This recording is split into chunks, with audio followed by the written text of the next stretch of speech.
Hello everyone. So this is the second part of our chapter disease.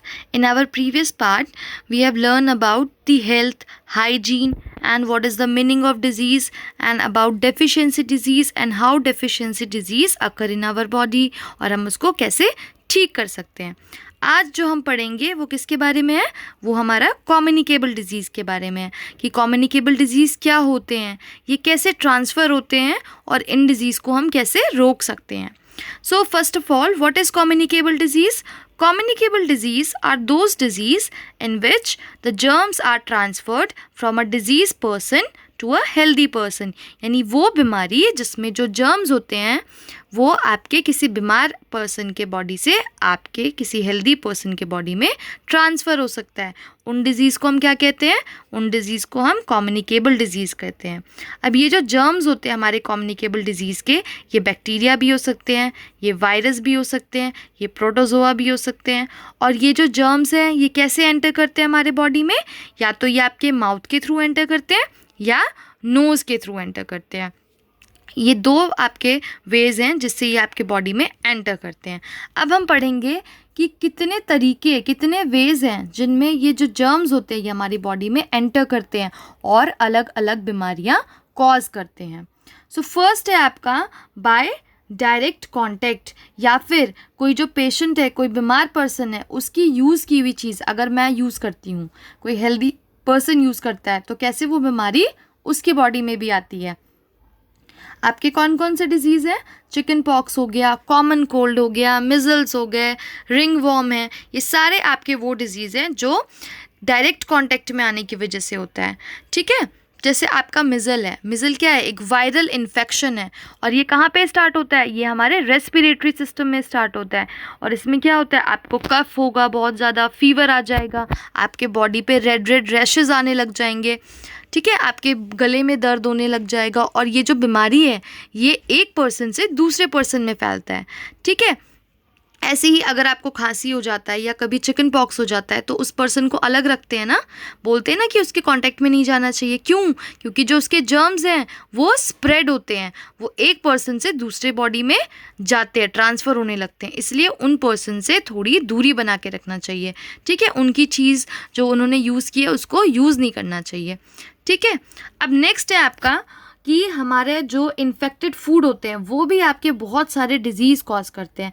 देखो, जब आप इस डायग्राम में देखोगे तो यहाँ पे क्या है, जो आपके ब्रेड के स्लाइसेस हैं वो क्या है? अनकवर्ड है ना. और उन पे आपको क्या दिखाई दे रहा है? उन पे आपको ये मॉस्किटोज़ दिखाई दे रही हैं, है ना, हाउस फ्लाइज है. तो जब भी आप अपना खाना अनकवर्ड छोड़ देते हो तो ये हाउस फ्लाइज क्या करती हैं? ये हाउस फ्लाइज उन पे सिट करती हैं. और सेम ये हाउस फ्लाइज कहाँ पे? गंदगी पे भी तो बैठती हैं.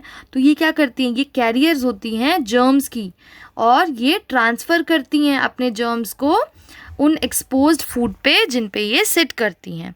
ठीक है, तो हमेशा अपने खाने को कवर करना चाहिए. अब इन इन्फेक्टेड फूड से कौन सी बीमारियाँ होती हैं?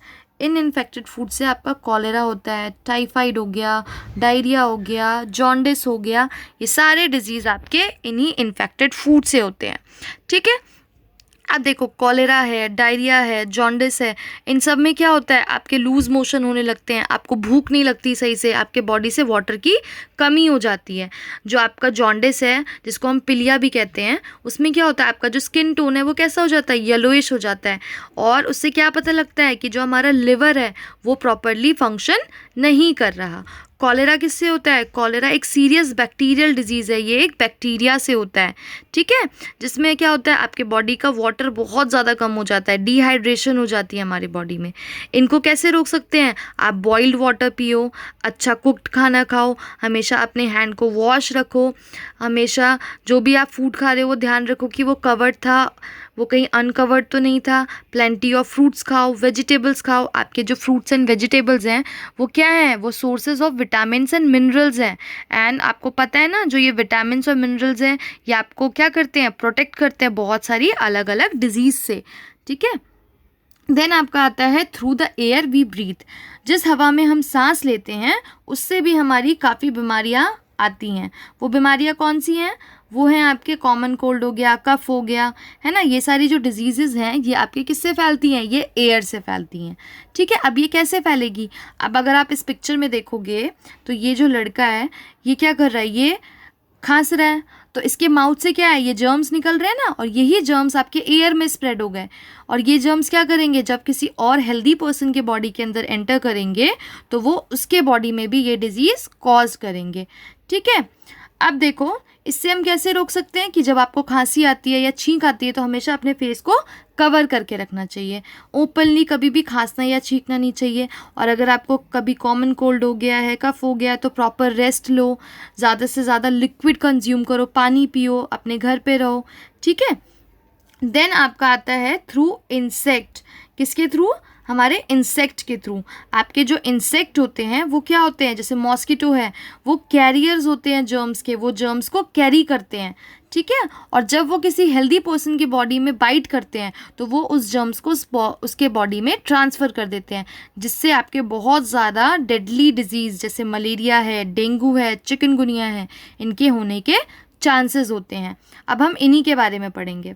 अब देखो फर्स्ट है आपका मलेरिया। मलेरिया किससे होता है? मलेरिया एक पैरासाइट जिसे हम प्लाज्मोडियम कहते हैं उससे होता है। पैरासाइट्स क्या होते हैं? पैरासाइट वो ऑर्गेनिज्म होते हैं जो अपने होस्ट की बॉडी में रहते हैं और उससे सारा न्यूट्रिएंट ले लेते हैं, ठीक है। तो जो ये प्लाज्मोडियम है ये कैसे ट्रांसमिट होता है किसी हेल्दी पर्सन के बॉडी में? ये आपके जो इन्फेक्टेड मॉस्किटोज़ हैं जैसे एनोफिल हो गया, इनमें अगर ये पैरासाइट है और अगर इस मॉस्किटो ने आपको बाइट किया तो ये पैरासाइट आपके बॉडी के अंदर आ जाएगा और ये क्या करेगा? ये आपके लिवर में आके मल्टीप्लाई करना शुरू करेगा। एक से ये क्या बनेंगे? दो, दो से ये क्या बनेंगे? चार बनेंगे। ऐसे ये मल्टीप्लाई होने लग जाएंगे और हमारे ब्लड सेल को ये इन्फेक्ट करेंगे, जिसकी वजह से हमारे जो वाइटल ऑर्गन्स होते हैं उन तक प्रॉपर ब्लड सप्लाई नहीं हो पाएगा और इसलिए मलेरिया की वजह से कई बार जान भी चली जाती है। ये एक लाइफ थ्रेटनिंग डिजीज़ है, ठीक है। इसके सिम्टम्स क्या होते हैं? फीवर आएगा आपको, सर दर्द होगा, वॉमिटिंग होगी, ये सारे इनके सिम्टम्स हैं, ठीक है। अब देखो नेक्स्ट जो है आपका बीमारी, ये है आपका चिकनगुनिया। चिकनगुनिया क्या है? ये एक वायरल डिजीज़ है, ठीक है। अब ये डिज़ीज़ कैसे ट्रांसमिट होता है? तो ये भी आपके जो इन्फेक्टेड मॉस्किटोज़ हैं, एडीज एगिप्टी है, ये क्या करता है? जब ये बाइट करेगा तो ये इसके जो वायरस है इसको आपके बॉडी के अंदर ट्रांसमिट कर देगा। जो ये एडीज एगिप्टी मॉस्किटो है इसको क्या बोलते हैं? और येलो फीवर मॉस्किटो भी कहते हैं, ठीक है।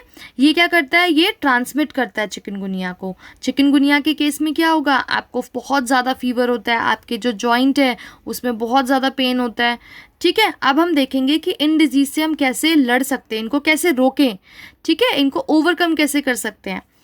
ओके, अब देखो आपका क्या है? Prevention of communicable disease. तो फर्स्ट ऑफ ऑल जब भी आपके जितने भी डिजीज़ जो मॉस्किटोज़ इन सब से हो रहे हैं तो उनके लिए क्या क्या करना चाहिए? आप जब इस पिक्चर में देखोगे, देखो ये कैरोसिन ऑयल ऐड कर रही है स्टैग्नेंट वाटर में। जहाँ पे भी पानी रुका होता है, इकट्ठा होता है, उसमें हमेशा कैरोसिन ऑयल डालिए, या तो उस पानी को जल्दी से जल्दी वहाँ से क्लीन कर दो ताकि जो मॉस्किटो हैं वो ब्रीड ना कर पाए। अगर वो ब्रीड करेंगे तो आपके वो डेडली डिजीज़ कॉज करेंगे। कहीं भी आपको ब्रोकन पॉट्स दिखाई देते, खाली पॉट्स जिसके अंदर पानी भर सकता है, उसको हमेशा डस्टबिन में डंप करना चाहिए। हमेशा जो मॉस्किटो रेपेलेंट होते हैं उनको यूज़ करना चाहिए। पेशेंट से आइसोलेशन यानी आइसोलेट रखना चाहिए। Isolation of the patient is very important. ऐसा नहीं है कि किसी को सर्दी ज़ुकाम है वो आप उसके साथ खाना खाओगे तो वो फैलेगा, ठीक है। हमेशा well lit and well ventilated home में रहना चाहिए, यानी हवादार घर जहाँ पे धूप आए, ठीक है। हमेशा जो ब्रीडिंग होती है मॉस्किटो की उसको रोकना चाहिए ताकि वो बीमारियाँ ना फैलाए। हमेशा अच्छा खाना खाना चाहिए, हेल्दी फूड लेना चाहिए, बैलेंस डाइट लेना चाहिए, प्लेंटी ऑफ वाटर पीना चाहिए ताकि आप इन डिजीज़ को ओवरकम कर सको, ठीक है। अब यहाँ पे हमारा ये चैप्टर होता है फिनिश। आई होप ये वीडियो आपको अच्छा लगा होगा। Thank you for watching my video. Thank you so much.